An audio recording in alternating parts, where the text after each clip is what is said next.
Hello, and welcome to the next topic that we will discuss here in Marketing 301. And on the syllabus, we call it market segmentation, but it's actually broader than that. We're actually going to look at segmentation, targeting, and positioning, or as your book refers to them, STP, the acronym for segmentation, targeting, and positioning. And as Exhibit 9.1 in your book points out, they should occur, those three topics should occur in that particular sequence. You segment, you target, and then you position.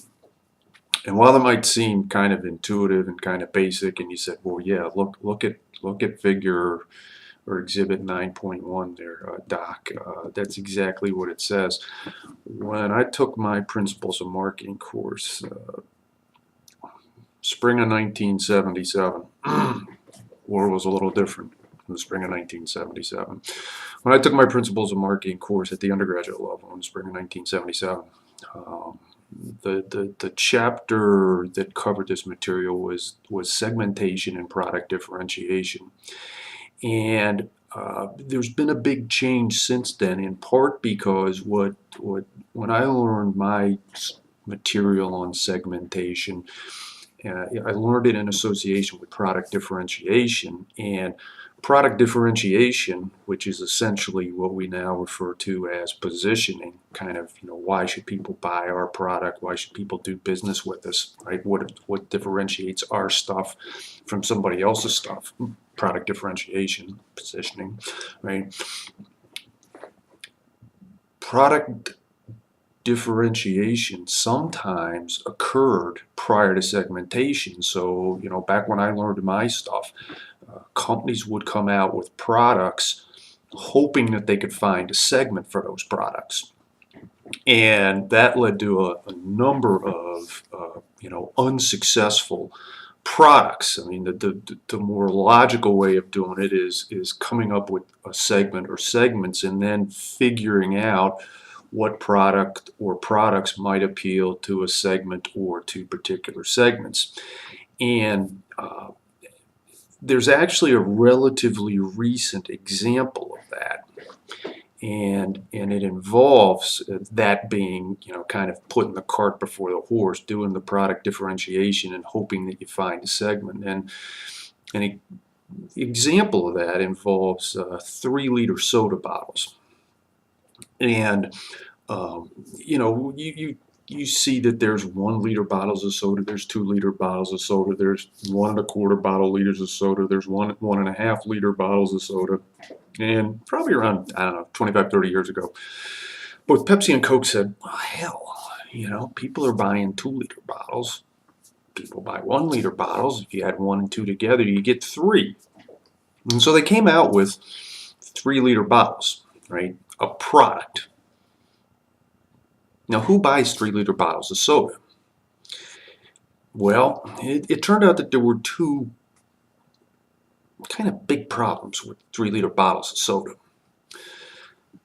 One, a very practical problem, is that the 3-liter bottle of soda didn't fit in many people's refrigerators.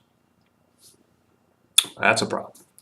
Second, and what they found out after the product was introduced as well, is that unlike the 1-liter or the 2-liter, what you're often doing, who's drinking 3 liters of soda at a time? Nobody. And so what you're doing, you're constantly opening and closing and opening and closing and opening and closing the 3-liter bottle. And what happens is the drink would lose its lose its fizz, it'd lose its carbonation because of being open so much, so it would go flat. And so you had pretty much half a 3-liter bottle or 1.5 liters product that basically was worthless unless you decided to guzzle 3 liters of soda at one time. So it provides an example of kind of how not to do this, right? You're not supposed to say, hey, I got a great idea for a product, come out with the product and say, boy, I sure hope there's groups of people who will buy this product. The better way of doing it is illustrated in Exhibit 9.1. Let's figure out what we're doing with segmentation, segment, target, and then position. Okay, and so that's how we'll approach the remainder of this discussion, and then so we'll look at each of the three components briefly in this particular discussion. So the first thing we're going to look at and talk about is segmentation, which refers to dividing larger markets into smaller groups based on based on shared characteristics, needs, or buying styles. So again, segmentation refers to dividing larger markets into smaller groups based on shared characteristics, needs, or buying styles. And Exhibit 9.2 is really does a nice job of summarizing, how markets can be segmented. And we're not going to spend a lot of time talking about that. I mean, I'm trying to keep these videos under 20 minutes. But what you should recognize is that some of the methods that are presented in Exhibit 9.2 are much easier to do than others, but the ones that are easier to do might not be as effective. So for example, the demographic stuff is that's easy to do. I mean, if you're watching this video, you look and you go, that guy's a male. Right, common way of segmenting. Let's say in the United States, you want to segment in the United States. One way you can segment in the United States is based on gender. You've got males, you've got females, and I can't resist this. And then you got Bruce Jenner. I mean Caitlyn or whatever the hell she's calling herself these days.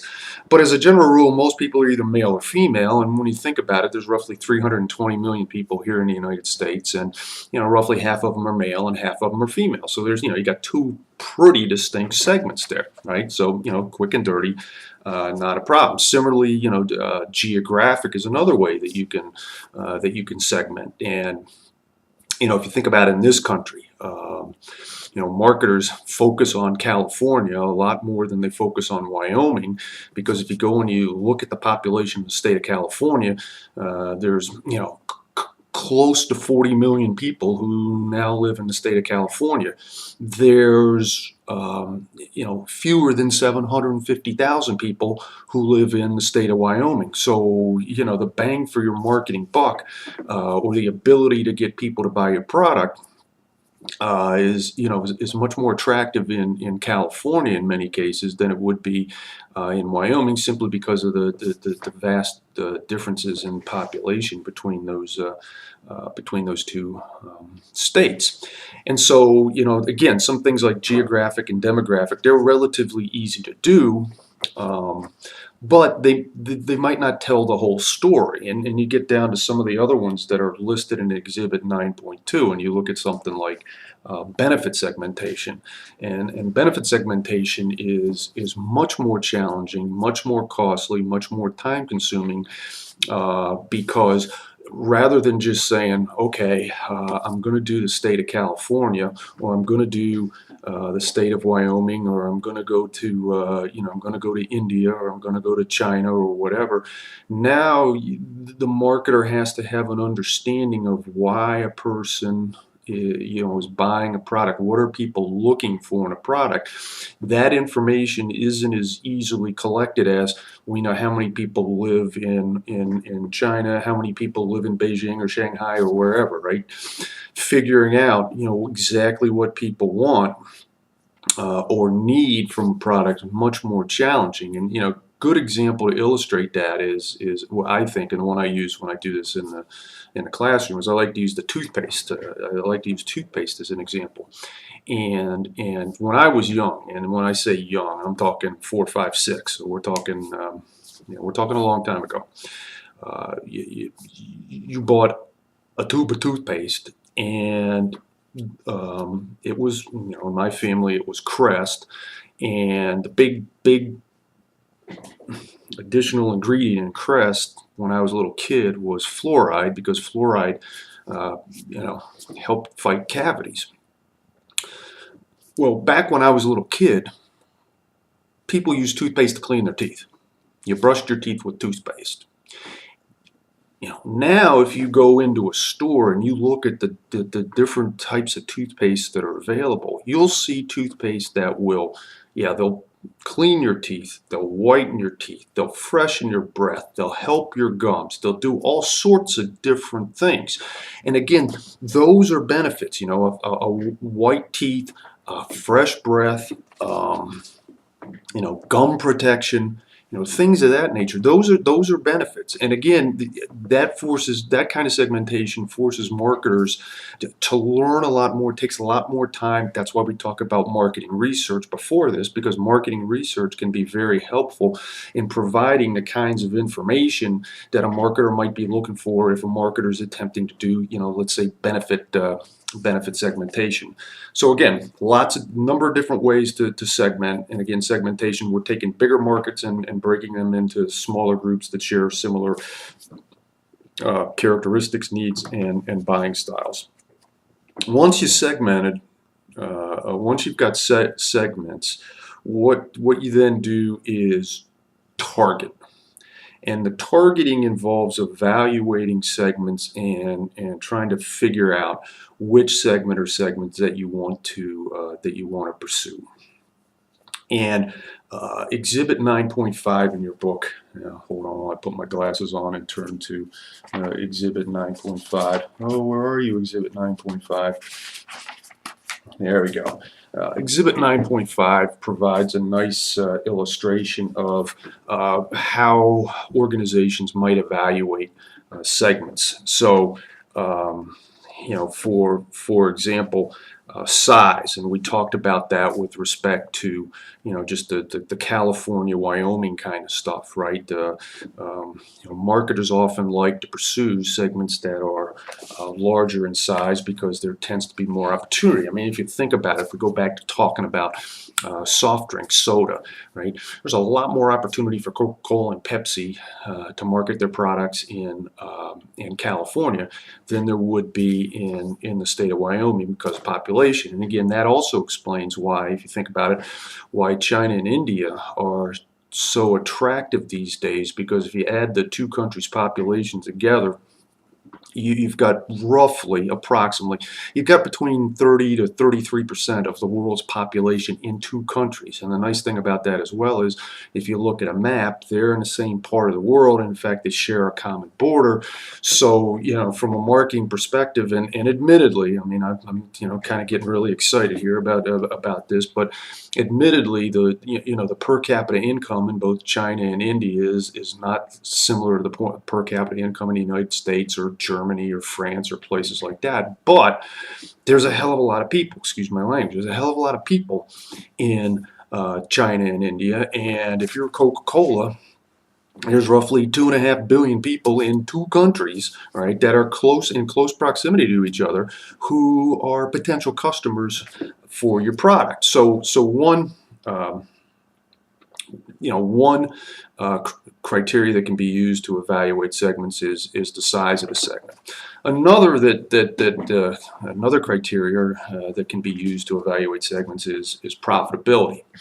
And one of the things with profitability is, and marketers and organizations need to resist the tendency to perhaps just look at current profitability, and so because the current profitability may not be a good harbinger for what profitability is going to be like in 5 years or in 10 years. So you say, okay, well that's. Hey, thanks, Doc. I never would have figured that out. But let me give you maybe a more specific example. And remember back when we talked about revolving credit for college students in I believe it was the first topic that we discussed, and you guys, for the most part, I'm putting everybody together, I'm lumping you into a group. You guys, college students aren't necessarily the most profitable segment currently for credit card companies, in part because most college students have limited amounts of income. However, one of the reasons you're going to college is probably to get a job, start a career, and the majority of studies have shown that college-educated people make a lot more money over the course of their working lives than people with high school educations, right? And so, while your profitability might not be great now, 20 years from now, when you're in your early to mid 40s and you're fairly well established in your career, you might have more income. You might be, you have the ability to buy more things, and your profitability might be much different and much greater than it is now. So, when organizations are evaluating segments, there's a number of things, and so in terms of targeting which ones or which ones are we going to go after, there's a number of different, criteria that can be used by organizations to evaluate which segments they should pursue. And then that leads to, once we've targeted, then that leads to positioning. And I'm going to fly through this book and read the definition on page 282 that's provided, because it's a pretty good definition of positioning. And 282 says that market positioning involves a process of defining the marketing mix variables so that target customers have a clear, distinctive, desirable understanding of what the product does or represents in comparison with competing products. So like I mentioned earlier, what positioning does is is basically involves differentiation. Again, you go back, you think about, okay, so how can we as an organization, how can we blend the 4 Ps, the product, place, the price, and promotion, so that we stand out from competitors and people want to purchase our product or do business with us.